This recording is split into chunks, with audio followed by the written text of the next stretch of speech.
welcome to another Burgundy with Tweedy video. It's been a while since I've done one in the cellar, and I'm actually trying to record with my phone for a change. I've just got some attachments so I can put that on the same tripod as the little GoPro camera that I normally use. So I'm recording with both at the same time. Perhaps I could switch backwards and forwards and show you the difference. This is another from Claude Dugat. You may remember I tried the 2021 Bourgogne, the lowest level appellation of this, I think quite well regarded winemaker, a little while ago. Tried the 2021 vintage. I was a little bit lukewarm about that, if I am honest.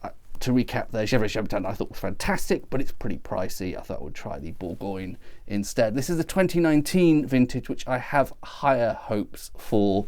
Generally a very good vintage.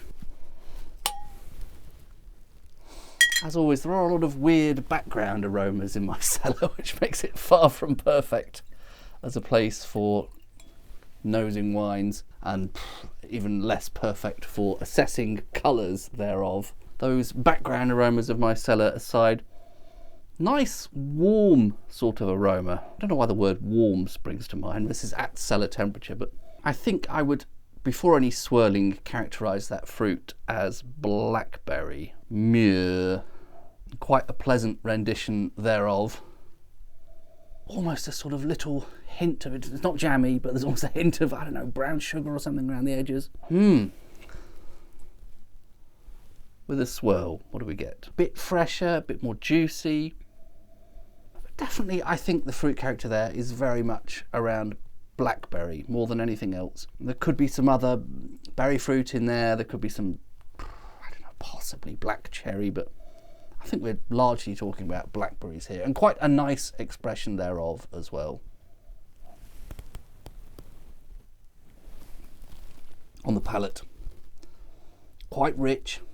It has that perfectly ripe fruit character of 2019, really bursting with, I'm pretty sure we are again talking about blackberries here, but quite a refined version of blackberries. I don't want to give the sense this is some sort of old-fashioned country wine, you know, those fruit wines people used to make. And it's quite rich, and it has a really nice sweet and sour balance to it. So there is a decent amount of acidity, but definitely some sugar there as well. Certainly not overly tart. So there's a dusting of sugar on those very ripe, very fresh blackberries, but I was also getting a bit of a tannic sense around the edge of that as well. It wasn't purely about the fruit. Perhaps on the second sip I'm noticing the tannins slightly less. I'm getting much more of that really quite luscious, very ripe, juicy fruit, very much blackberries. First two sips and I already significantly prefer this over the 2021, and there should probably be no surprises there. This is just such a good vintage. It's such a significantly better vintage than 2021. That sort of concentration, that intensity, that ripeness of the fruit seems to be a running theme of 2019. Yep, that is really good. I don't know if this is reminiscent of the 2017 Gevrey Chambertin I had from Claude Dugat. That was quite a different style of wine. This is big on the fruit and quite intense, quite rich actually, in a nice way, an elegant way, but I would say there's a certain amount of richness to this, whereas that Gevrey Chambertin was a very sort of floral, elegant, light style. So this is something quite different, but it's very nice.